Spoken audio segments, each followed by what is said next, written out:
Welcome to Black Mirror horror. कैसे हैं आप सब? आई होप आप सब ठीक होंगे। आज मैं आप सभी के लिए तांत्रिक रुद्रनाथ अघोरी और महादेव के चमत्कार की कहानी का भाग 2 यानी आखिरी भाग लेकर आई हूँ और उम्मीद करती हूँ कि आपको यह आगे की कहानी पसंद आएगी। कहानी पसंद आए तो इस वीडियो को लाइक और चैनल को सब्सक्राइब ज़रूर कीजिएगा और साथ ही बेल आइकन को प्रेस करना ना भूलें, जिससे आपको मेरी लेटेस्ट वीडियोस की अपलोड्स की नोटिफिकेशन मिलती रहेगी। और मैं आप सभी से माफ़ी चाहती हूँ कि कहानी लाने में थोड़ी देर हुई। एक्चुअली थोड़ा गला ख़राब होने की वजह से मुझे इस कहानी को लाने में 2 से 3 दिन लग गए, तो उसके लिए मैं फिर से आप सभी से माफ़ी चाहती हूँ। तो चलिए ज़्यादा देर ना करते हुए अब शुरू करते हैं हमारी आगे की कहानी। अचानक इतने सारे आश्चर्य कर देने वाली घटनाओं को देखने के बाद दिमाग सुन्न हो गया था, लेकिन अब धीरे धीरे सब कुछ ठीक हुआ। मैं गुफा के फर्श पर ना समझो की तरह बैठ गया और गुफा के दीवारों की ओर नज़र डाली। दीवार में छपे सभी देवी चित्र मुझे देखकर मानो हंस रहे हैं।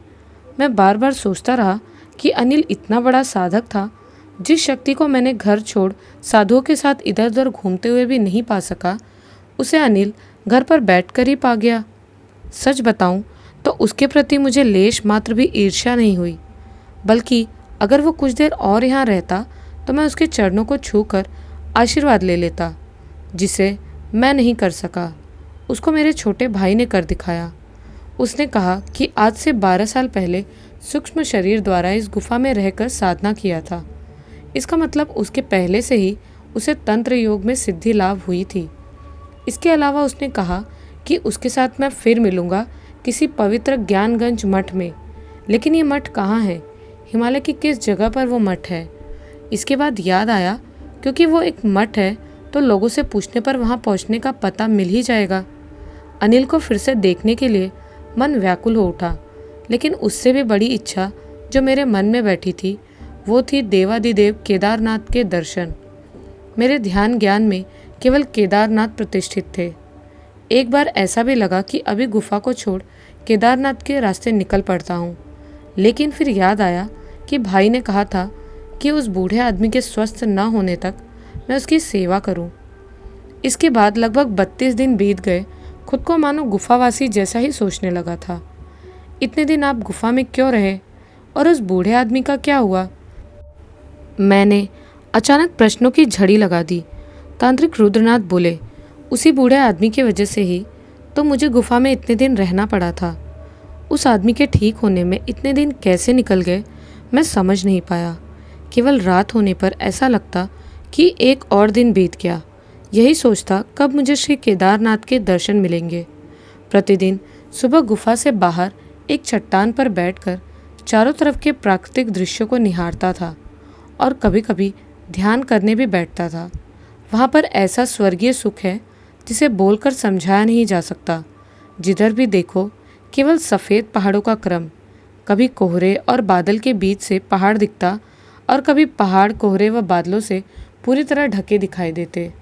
इस वातावरण में खराब मन से कोई भी ज़्यादा समय नहीं रह सकता। प्रकृति उसे वश में अवश्य कर लेगी। लेकिन एक बात मन से नहीं गई। अनिल ने कहा था कि बूढ़े आदमी ने अपने पापों की सज़ा पाई है। इस बूढ़े आदमी ने ऐसा क्या पाप किया था जिसकी सज़ा उन्हें ऐसे मिली? और एक बात है, उस दिन वो बूढ़ा आदमी नींद से जागने के बाद मैं कोई तांत्रिक हूँ या नहीं, ये क्यों जानना चाहता था। इस बात को मैंने याद रखा, क्योंकि इसका उत्तर मुझे जानना ही होगा। लेकिन कैसे? एक दिन रात को गुफा में बैठकर मैं यही सोच रहा था। आसमान में सुंदर सा चांद निकला था। चांद की ओर देखते हुए यही सोच रहा था कि कैसे उस बूढ़े आदमी के अपराध की बात को जाना जाए। बूढ़े आदमी से इस बारे में पूछने का मन नहीं हुआ। एक तो वो बीमार है और ठीक से बात भी नहीं कर पा रहे। उस दिन अदृश्य हाथों के वार से पैर टूटा नहीं, लेकिन चोट गंभीर लगी थी। हड्डी कमज़ोर है। स्वस्थ होने में कितना दिन लगेगा क्या पता। उस समय आसमान में चांद के सामने से एक टुकड़ा बादल तैर रहा था। अचानक मेरे दिमाग में उपाय सूझ गया। चंद्र दर्शन करना कैसा रहेगा?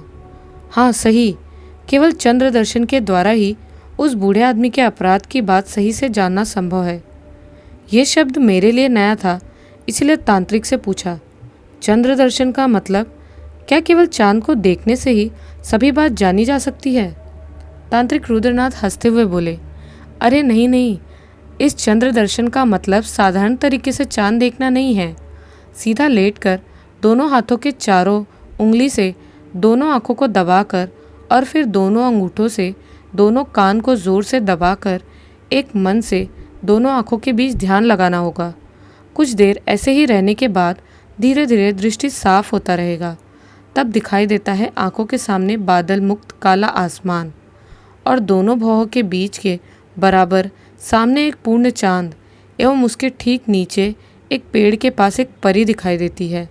इस परी से तुम जो भी पूछोगे वो उसका उत्तर तुम्हें बताएगी। जो व्यक्ति चंद्र दर्शन करना जानता है उसे सभी बातों का उत्तर पता होता है, लेकिन सभी के लिए चंद्र दर्शन करना संभव नहीं है। दृढ़ योग बल से इसे अभ्यास करना पड़ता है, लेकिन एक चंद्र महीने में केवल एक प्रश्न का उत्तर ही वो परी बताएगी, इससे अधिक नहीं। मैं बोल पड़ा, तो क्या आपने चंद्र दर्शन किया और आपने क्या जाना? हाँ, चंद्र दर्शन किया था और उसका उत्तर भी मुझे मिला था। आंख बंद करके बहुत देर बाद चांद व परी दिखाई दिए।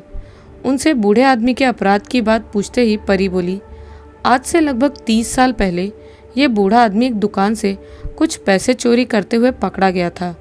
इसके बाद उस दुकान के मालिक ने कुछ लोगों के साथ मिलकर उसे मारा पीटा था। इस अपमान को ना सह पाने के कारण एक दिन दुकान मालिक के एक छोटे 10 साल के लड़के को उसने बहला फुसलाकर उसे पहाड़ के जंगल में ले गया एवं एक पहाड़ी पौधे के फल को उसे खिलाया। ये पहाड़ी फल दिखने में बहुत ही सुंदर था, लेकिन वो मनुष्यों के खाने के लिए नहीं था। उस फल को खाकर लड़का बेहोश हो गया।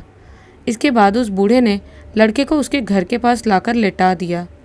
बूढ़े को ये करते हुए किसी ने नहीं देखा, यही सोचकर वो आश्वस्त हो गया। इसके बाद जब छोटा लड़का होश में आया तो वो पूरी तरह से पागल हो गया था और सब कुछ भूल चुका था उस फल को खाने के कारण। लेकिन बूढ़ा नहीं जानता था कि कोई देखे या ना देखे, ईश्वर उसके तुच्छ कार्य को ऊपर से देख रहे हैं। इस घटना के कुछ दिन बाद अचानक एक तांत्रिक साधु उसके घर आए। सिर पर बड़ा सा जटा, वेश में किसी मृत जानवर का चमड़ा, पूरे शरीर में भस्म लगा हुआ और गले में एक गुच्छा रुद्राक्ष की माला देखकर ऐसा लगता मानो कुंडली मारकर कोई सांप बैठा है। और इसके अलावा हाथ में एक बड़ा सा त्रिशूल। कहाँ से वो आए थे कोई भी नहीं जानता। किसी ने उन्हें इस इलाके में पहले कभी नहीं देखा था। इसके बाद उन्होंने अपने ज्वाला रूपी आंखों से इस बूढ़े को देखकर बोले कि उसने जो किया है उसकी सज़ा उसे अवश्य मिलेगी। तब बूढ़े आदमी ने अपनी गलती को मानकर उस तांत्रिक साधु से क्षमा मांगी। तब तांत्रिक ने उसे बताया कि इसकी सज़ा उसे मिलेगी, लेकिन उसके प्राण बच जाएंगे अगर वह अमावस्या की रात एक सिद्धि प्राप्त तांत्रिक के साथ गुफा में रहेगा तभी।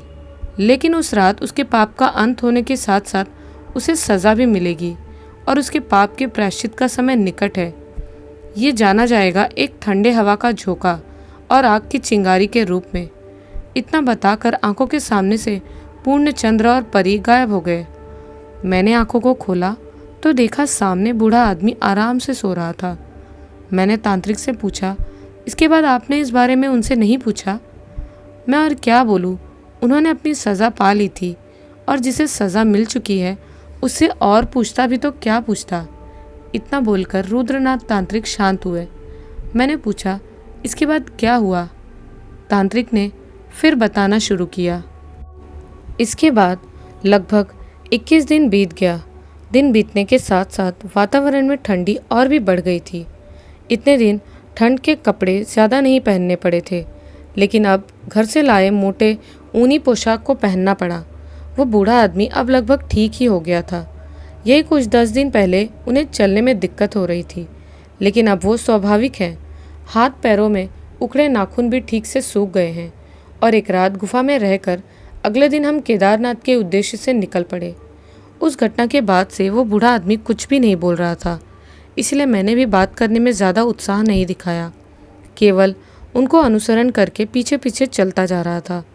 दोपहर तक रास्ता चलने के बाद एक ऐसे जगह पर पहुंचा जहां से दिखाई देता है ऊंचे ऊंचे बर्फ के पर्वत और पेड़ पौधे। पहाड़ों के ऊपर सीना ताने खड़े हैं। हिमालय पर्वत का एक टुकड़ा भी दिख रहा है। बीच बीच में पर्वत की ओर से ठंडी हवाओं का झोंका भी दस्तक दे रहा है। आज और इससे ज़्यादा पैदल नहीं चला जाएगा। कुछ देर बाद बैठकर आराम करते हुए ही सूर्यदेव पहाड़ों के पीछे चले गए। इस जगह पर कुछ लोग दिखाई पड़ रहे हैं। बहुत दिन बाद एक से अधिक लोगों को देखा हूँ। उस बूढ़े आदमी से पूछने पर पता चला इस जगह का नाम गुप्त काशी है। इसके बाद रास्ते को छोड़कर बूढ़े आदमी के पीछे पीछे मैं आगे बढ़ा। बहुत ऊंचे एक पहाड़ के नीचे एक छोटा सा जंगल। उस जंगल के थोड़ा सा अंदर जाते ही नजर आया एक के बाद एक 5 पेड़ों के पत्तों व शाखाओं से बनाया गया पर्णकुटी। देखकर समझ गया कि ये सब यहाँ के स्थानीय लोगों ने ही रात को विश्राम करने के लिए बनाया है। कुटी के आसपास वाले पेड़ों में एक टुकड़े लाल, कई टुकड़े भगवा रंग के कपड़े झूल रहे हैं। मैं जान गया कि यहाँ शायद पहले भी कई साधु संत रात को आराम करके आगे बढ़े हैं। एक पर्णकुटी में मैं और बूढ़ा आदमी जाकर बैठे। भूख अनुभव होते ही मैंने थैले से कुछ खाने का सामान निकाला और खाकर उस दिन के लिए सो गया। रात के उस समय कितने बज रहे होंगे मैं नहीं जानता। नींद एक सपने के कारण टूट गई। मैं उठकर बैठा और सोचने लगा कि ऐसा सपना मैं क्यों देखूंगा। तो क्या भाग्य ने मेरे लिए कुछ दूसरा सोच रखा है? क्या मैं बाबा केदारनाथ का दर्शन नहीं कर पाऊंगा? सपने में देखा कि मैं थक हार कर चलता जा रहा हूँ एक बर्फीले पहाड़ी रास्ते पर, और वहाँ से दूर चोटी पर एक मंदिर दिखाई दे रहा है। मंदिर के पास पहुँचते ही मंदिर का दरवाज़ा मेरे सामने ही बंद हो गया। बहुत कोशिशों के बाद भी मैं वो दरवाज़ा नहीं खोल पाया। चलने की थकान से और खड़े न रहने के कारण पैर फिसलकर एक खाई में गिरता जा रहा हूँ। ठीक उसी समय नींद खुल गई। इस घटना के बाद मेरे मन में 2 भाव जागे। पहला उदासी और दूसरा है मुझे केदारनाथ का दर्शन करना ही होगा। फिर नींद नहीं आई उस रात। कुटी के अंदर बैठकर मन ही मन महादेव को शरण करके मैं ध्यान करता रहा। एक समय आँख खोलकर देखा। बहुत समय ऐसे ही ध्यान में बीत गए। अब कुटी के पत्तों के बीच से दिखाई दे रहा है लाल सूर्य की किरणें। मैं समझ गया कि सुबह हो गई है। पास ही सोए हुए बूढ़े को बुलाकर उठाया और हम कुटी से बाहर निकल पड़े। जंगल छोड़ रास्ते पर आते ही फिर से दिखाई दिया वही एक टुकड़ा हिमालय की चोटी। मैंने दोनों हाथों को माथे से लगाकर महादेव को नमस्कार किया। बूढ़े आदमी की ओर देखते ही समझा कल के मुकाबले आज वो ज़्यादा स्वस्थ व स्वाभाविक लग रहे हैं।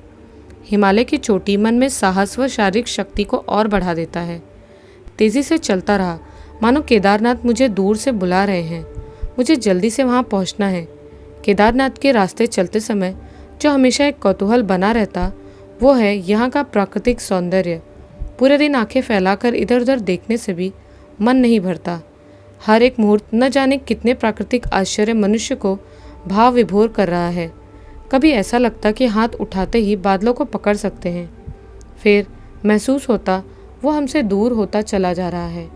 किसी किसी पहाड़ से पतले झरने की धारा नीचे उतर रही है। प्यास लगने पर यही झरने के पानी को पेट भर पी लेता। कितना स्वादिष्ट और ठंडा है वो पानी। गले से जब नीचे उतरता है तो ऐसा लगता मानो पहाड़ी अमृत गले से शरीर में प्रवेश कर रहा है। इसके बाद एक ऐसी घटना घटी जिससे मुझे लगा देवादिदेव महादेव मेरी परीक्षा लेना चाहते हैं। आसपास के प्राकृतिक शोभा को देखते हुए चल रहा था। वो बूढ़ा आदमी मुझसे लगभग 10 हाथ आगे ही चल रहे थे। रास्ते के पास ही कुछ दूरी पर 1-2 पत्थर द्वारा बनाए गए घर नजर आ रहे थे। उसमें 1-2 लोग भी दिख रहे थे। पहाड़ी रास्ते यहाँ बहुत ही ऊंचे नीचे हैं। अभी केवल पास के एक घर को छोड़ कुछ ही आगे बढ़ा था कि एक पत्थर से पैर टकराकर पथरीले रास्ते पर मैं गिर पड़ा। सिर जाकर टकराया एक बड़े पत्थर से और टकराते ही सिर दर्द से कांप उठा। वह आंखों के सामने काला अंधेरा उतर आया। तुरंत ही मैं बेहोश हो गया। आंख बंद होने से पहले केवल एक ही दृश्य दिखाई दिया कि सामने से बूढ़ा आदमी उत्तेजित होकर मेरी ओर बढ़ रहे थे। इसके बाद सब अंधेरा। इतना बोलकर तांत्रिक शांत हुए। अब तक तांत्रिक रुद्रनाथ अपने पैरों को फैलाकर बोल रहे थे। अब पद्मासन में बैठे। मैंने धीरे से पूछा, इसके बाद क्या हुआ? तांत्रिक रुद्रनाथ ने फिर से बताना शुरू किया। आँख खुलते ही अनुभव किया कि बहुत ठंडी लग रही है। पास ही देखा तो वो बूढ़ा आदमी बैठा हुआ था। एकाएक बूढ़े आदमी को देखने से ऐसा लगता मानो वो कोई बौद्ध सन्यासी है। एक छोटे से घर में फर्श पर बिछाए गए मोटे बिस्तर पर मैं सोया हुआ था। घर के कोने में एक छोटा सा खिड़की दिख रही थी। उसी खिड़की से एक बड़ा पेड़ दिखाई दे रहा है। उसके तने व शाखाओं में वो सफ़ेद सफ़ेद क्या लगा हुआ है। अभी अभी आँख खोला था, इसीलिए कुछ समझ नहीं पा रहा था। मैं उठ बैठा। सिर में उस समय भी थोड़ा दर्द हो रहा था। मुझे उठता देख वो बूढ़ा आदमी मानो कुछ आश्वस्त हुआ। वो उठकर घर से बाहर चले गए। मैंने भी बिस्तर छोड़कर दरवाजे की ओर आगे बढ़ा।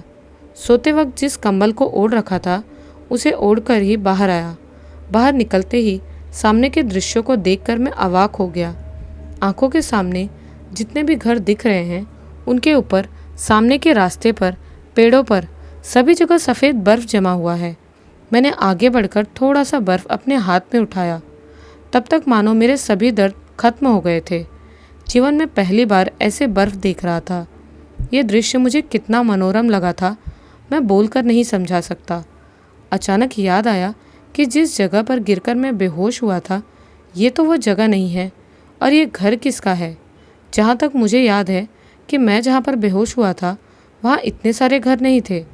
पीछे देखते ही नज़र आया एक विशाल पहाड़ खड़ा है। उसके ऊपर बर्फ़ पड़ने के कारण पूरा सफ़ेद पहाड़ दिखाई दे रहा है। आसमान की ओर देखा तो नीले आसमान में एक दो रुई जैसे बादल तैर रहे थे। इसी समय मैंने देखा वो बूढ़ा आदमी अपने हाथ में एक प्याले जैसा कुछ लेकर इधर ही आ रहे थे। उनके चेहरे पर अब वही पुरानी हंसी थी। मेरे पास आकर बोले, अब तबीयत तो ठीक है ना बेटा? इतने दिन बाद उस बूढ़े आदमी को बात करते हुए देख बहुत अच्छा लगा। मैं बोला, हाँ बाबा जी, सिर में थोड़ा दर्द है लेकिन कोई परेशानी नहीं हो रही। ठीक है, घर के अंदर चलो। मैं उनके साथ घर के अंदर गया। प्याले को मेरे हाथ में देते हुए बोले, इसमें थोड़ा चाय है, पी लो बेटा। प्याले को लेकर एक चुस्की लगाई। कितनी स्वादिष्ट है ये चाय। चाय पीते पीते ही मैंने उनसे पूछा कि मैं यहाँ पर कैसे आया, क्योंकि मैं यहाँ पर तो नहीं था। मेरे प्रश्न के उत्तर में बूढ़े आदमी ने बताया कि मैं आज 12 दिन बाद होश में आया हूँ। गिरने के एक दिन बाद भी जब मुझे होश नहीं आया तब वहाँ के कुछ लोगों की मदद लेकर बूढ़ा आदमी मुझे यहाँ पर ले आया एवं स्थानीय एक वैद्य को बुलाया गया जिन्होंने मेरे सिर के घाव को ठीक किया। उनकी बात को सुन अपने माथे को छूकर सूखे घाव को महसूस किया। मैंने उनसे ये भी पूछा कि इस जगह का नाम क्या है। इसके उत्तर में उन्होंने जो बताया वो सुन मैं खुशी से झूम उठा। उन्होंने कहा इस जगह का नाम गौरी कुंड है और जिस जगह पर मैं बैठा हूँ ये उनका ही घर है। मुझे बड़े चाचा की बात याद आ गई। गौरी कुंड से ही केदारनाथ का असली रास्ता शुरू होता है। मैं उस बूढ़े आदमी की तरफ एकटक देखता ही रहा। मैं उनका कितना बड़ा ऋणी हो गया था नहीं बता सकता। मुझे ऐसा लगा यहाँ से केदारनाथ बहुत ही जल्द पहुँच जाऊँगा। चाचा जी ने कहा था अगर अच्छे से चला जाए तो 9 से 10 घंटे के अंदर केदारनाथ पहुँचा जा सकता है। मैं उत्तेजना से भर उठा और सामान बांधने लगा। मुझे ऐसा करते देख बूढ़ा आदमी बोला, क्या हुआ बेटा, कहाँ जा रहे हो? केदारनाथ, बाबा केदारनाथ का दर्शन करने। मुझे आदमी ने बताया कि वो रास्ता बर्फ़ से ढक गया है। मैं वहाँ पहुँच पाऊँगा या नहीं? मैंने उनकी बातों पर ध्यान नहीं दिया। शरीर पर मोटी पोशाक पहनकर अपने थैले को कंधे पर रख लिया। वो बूढ़ा आदमी धीरे से बोल उठे, ठीक है, अगर तुम्हें जाने की इतनी ही जल्दी है तो जाओ, पर कोई भी दिक्कत हो तो यहाँ आने में शर्माना नहीं। जय बाबा केदारनाथ। मैं और ज़्यादा देर ना करते हुए चल पड़ा। आसमान में सूर्य को देखकर समझ आया बहुत ज़्यादा सवेरा नहीं हुआ है। ठीक से अगर देख सकूं तो शाम तक बाबा केदारनाथ का दर्शन मुझे मिल जाएगा। उस समय भी नहीं सोचा था कि मन के दृढ़ ईश्वर आराधना से वो स्वयं अपने भक्त के कष्टों को दूर करने के लिए मृत्यु लोक में चले आते हैं। उस घटना को मैं जीवन में कभी नहीं भूल सकता। ऊंचे रास्ते से चढ़ाई शुरू कर दी। कुछ दूर जाते ही दिखाई दिया रास्ते के दाहिनी तरफ नीचे एक सुंदर सा कुंड। उससे धीरे धीरे धुआं निकल रहा था। ये कुछ ज़्यादा बड़ा नहीं है। कुंड के चारों ओर बर्फ़ जमा हुआ है। देखकर आश्चर्य हुआ कि चारों तरफ इतनी ठंड है और बर्फ़ भी गिर रही है, लेकिन इस कुंड का पानी गर्म कैसे है? ईश्वर की लीला के सिवा ये संभव नहीं है। और कुछ आगे जाते ही पवित्र मंदाकिनी नदी जलधारा का दर्शन हुआ। ये नदी के साथ चलने पर केदारनाथ मंदिर में पहुंचा जा सकता है, लेकिन नदी तो लगभग 100-150 फुट नीचे से बह रही है। मैं चलता रहा। उस समय सूर्यदेव पहाड़ के पीछे से निकल रहे थे। जितना आगे बढ़ रहा हूँ उतना बर्फ जमने की मोटाई बढ़ रही है, लेकिन रास्ते को देखकर ऐसा लग रहा था कि लोग आज ही यहाँ से नीचे की ओर आए हैं। इसी तरह लगभग 3.5 मील चलने के बाद जहाँ पहुँचा वहाँ पर रास्ते के ठीक पास ही एक ऊंचे पहाड़ से बड़ा सा सुंदर झरना नीचे गिर रहा था। उसका पानी रास्ते के पास से ही बह रहा था।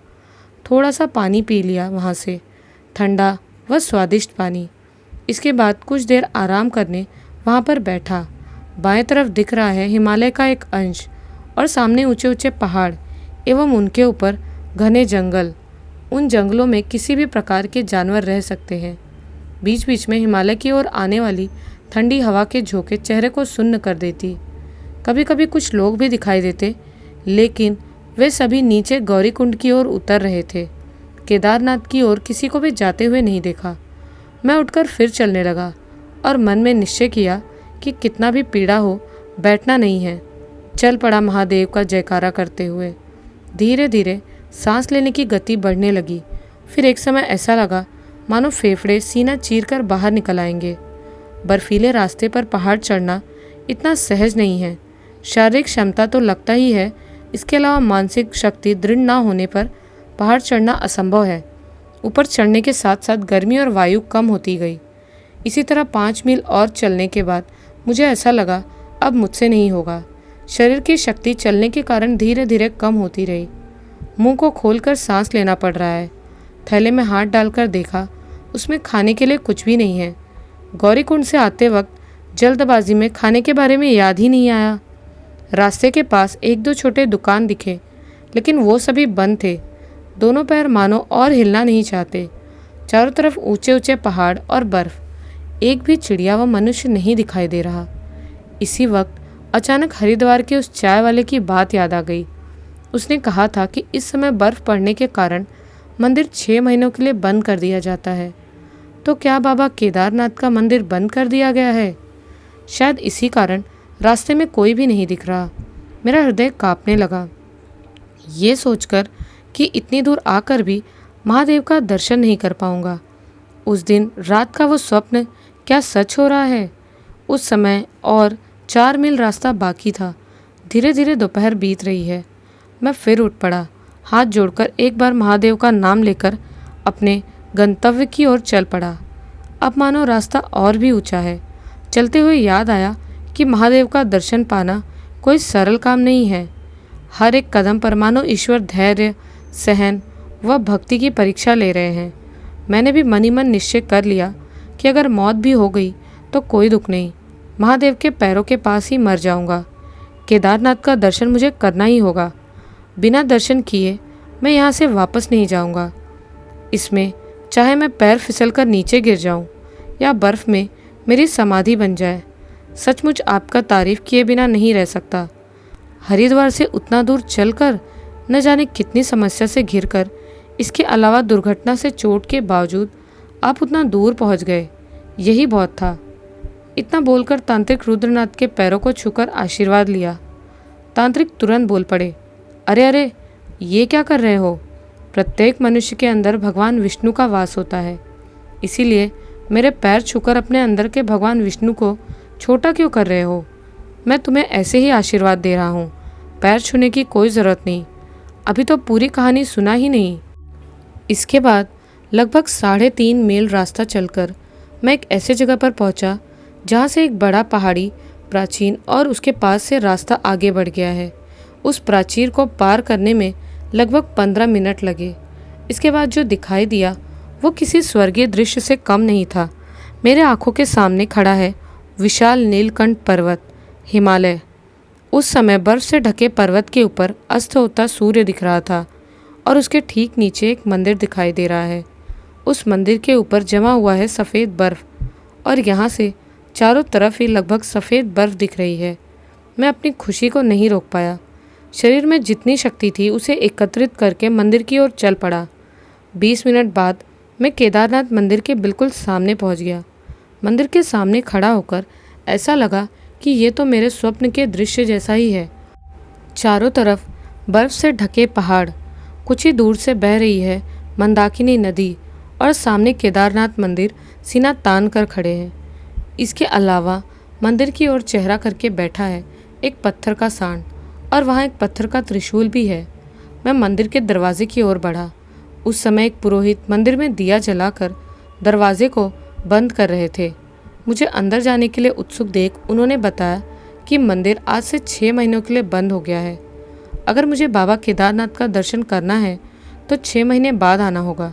मैंने हाथ जोड़ बहुत निवेदन किया, लेकिन मेरी बात को सुनना तो दूर, कुछ बिना बोले ही मंदिर प्रांगण छोड़ चले गए। मैंने मन में उस समय दुख की एक लहर दौड़ पड़ी। आंखों से थोड़ा बहुत आंसू भी निकल आए, लेकिन रो नहीं पाया। कुछ भी न सूझकर मंदिर के दरवाजे के पास ही बैठ गया।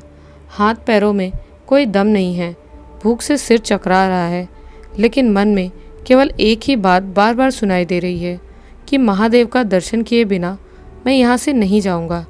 केदार घाटी में धीरे धीरे रात उतर आई। चारों तरफ एक भी मनुष्य नहीं है, केवल हिमालय की ठंडी हवा के झोंके और आसमान से रुई जैसे गिरते बर्फ ही मेरे साथ थे।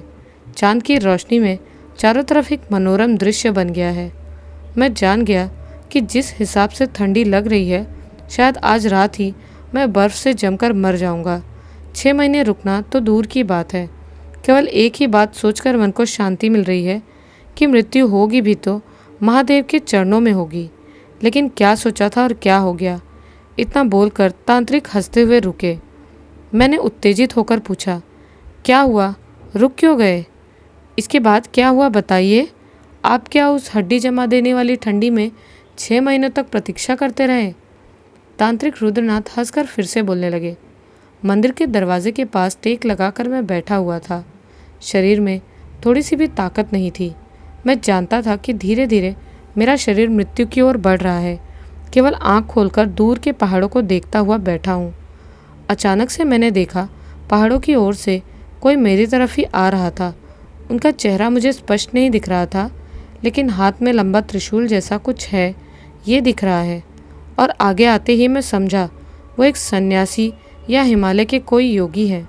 अब उन्होंने मेरे सामने आकर कहा, बेटा इतनी ठंडी में यहाँ क्यों बैठे हो? मैं बोला, महादेव के दर्शन के लिए आया था, हरिद्वार से चलकर, लेकिन यहाँ पहुँचकर देखा मंदिर का दरवाज़ा आज ही बंद हो गया। पर दर्शन किए बिना मैं लौटना नहीं चाहता। इससे अच्छा महादेव के चरणों में मुझे मृत्यु मिल जाए, ये मुझे पसंद है। मेरे बात को सुनकर योगी बाबा बोले, तुम थोड़ा प्रतीक्षा करो, मैं अभी लौट कर आता हूँ। कुछ देर बाद ही वो हाथ में कुछ लकड़ियाँ लेकर लौट आए। उस बर्फीले जगह से उन्होंने लकड़ियाँ कहाँ से पाई नहीं जानता। इसके बाद उन्होंने लकड़ी जलाई और जलाई भी बहुत अद्भुत तरीके से। हाथ में लिए एक पत्थर से अपने त्रिशूल में रगड़ते ही कुछ चिंगारी निकली और आग जल उठी। आग की गर्मी से बहुत आराम महसूस हुआ। इसके बाद उन्होंने मुझे 1 लोटा गर्म दूध पीने के लिए दिया। मैं तो ये देख चकित हो गया कि इतनी ठंडी में गर्म दूध उन्हें कहाँ से मिला। मन में प्रश्न उठा, लेकिन मेरे पास कोई उपाय नहीं था। एक ही बार में सारा दूध पी गया। जलते आग की रोशनी में अब मैं उन्हें देख सकता था।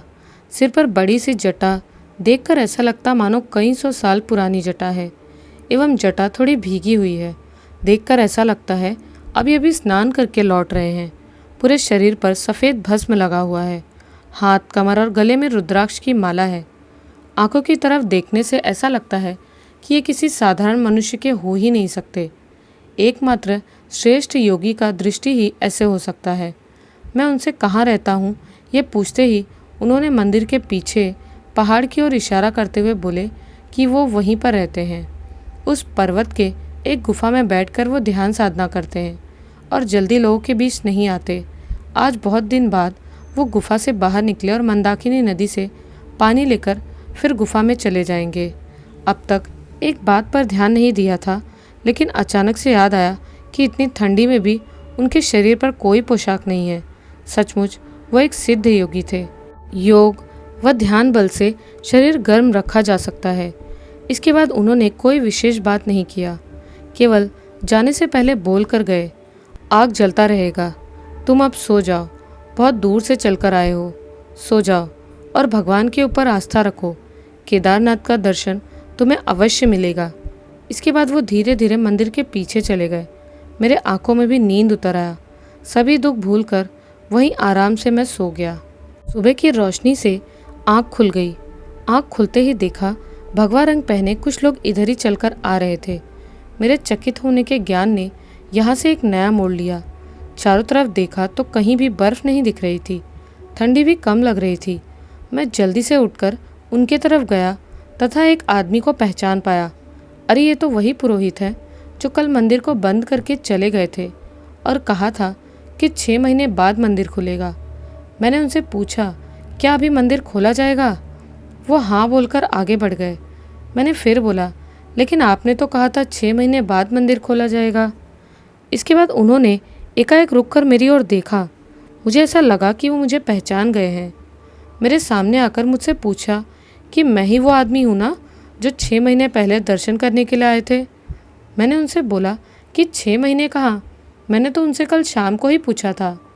मुझसे फिर पूछे कि मैं यहाँ पर 6 महीने से हूँ या नहीं। मैंने कहा, बिल्कुल भी नहीं, मैं कल रात को यहाँ पर था। इसके बाद एक साधु बाबा आए और उन्होंने बताया कि पर्वत की गुफा में रहते हैं। इसके बाद कल रात को जो कुछ भी हुआ था मैंने उन्हें सब कुछ बताया। मेरे बातों को सुनकर पुरोहित और उनके साथ जो भी थे सभी चकित हो गए। इसके बाद वो बोले कि कल रात मैंने जिस योगी बाबा से मिला वो कोई साधारण योगी नहीं, स्वयं देवादिदेव महादेव थे। वो मेरे भक्ति से प्रसन्न होकर मेरे दुख दर्द को दूर करने के लिए 6 महीनों को एक रात में ही परिवर्तित कर दिया। बाकी पृथ्वी के सभी मनुष्यों के लिए ये 6 महीने थे, लेकिन केवल मेरे लिए ये रात के कुछ घंटे समान ही थे। इतना बोलकर वो मंदिर के सामने दौड़कर गए और उसके सामने पड़े लकड़ियों के राख को अपने माथे पर लगाने लगे। बाकी दूसरे लोग भी वही करने लगे।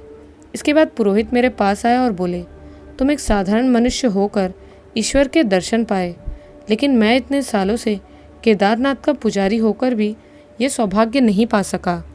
इसके बाद वो मुझे अपने साथ मंदिर के अंदर ले जाकर देवादिदेव केदारनाथ के दर्शन करवाए। मैंने मन भर कर दर्शन किया। मैंने देखा यहाँ पर कोई भी मूर्ति नहीं है, केवल एक टुकड़े पत्थर का दर्शन होता है जो थोड़ा सा ज़मीन से बाहर निकला हुआ है, बाकी अंदर है। इसके बाद लगभग 3 साल मैं केदारनाथ में रहा। केदारनाथ के पीछे चोराबाड़ी ताल नामक एक जगह है, वहीं एक योगी से मिला। उनके साथ रहकर ही मैंने 3 साल तक योग साधना व कुंडलिनी साधना को किया। उन्हीं गुरुदेव के पास से कदालिभा काकंत्र कल्प विद्या को सीखा था। लेकिन जब लौटने का समय हुआ तब गुरुदेव ने मुझसे कहा था कि मुझे फिर हिमालय लौटकर आना होगा। ज्ञानगंज का बुलावा मुझे निर्दिष्ट समय पर मिलेगा और तब मुझे कोई भी बंधन नहीं रोक पाएगा। ज्ञानगंज का नाम सुन मुझे अचानक अपने भाई अनिल की बात याद आ गई। मैंने गुरुदेव से पूछा, वो मठ कहाँ पर है? उन्होंने हंसते हुए केवल एक ही बात बताई थी कि ज्ञानगंज तक केवल वही पहुँच सकता है जिसको वहाँ का बुलावा सुनाई देता है। इतना बताकर तांत्रिक रुद्रनाथ शांत हुए। इसके कुछ देर बाद मैं घर लौट आया। उनकी कहानी को सुनते हुए दोपहर बीत गई थी। तो ये थी तांत्रिक रुद्रनाथ अघोरी और महादेव के चमत्कार की अद्भुत और अविश्वसनीय कहानी का आखिरी भाग। कहानी कैसी लगी हमें कमेंट्स में ज़रूर बताइएगा। मिलती हूँ एक नए वीडियो में कुछ नई और डरावनी कहानियों के साथ। जय बाबा केदारनाथ।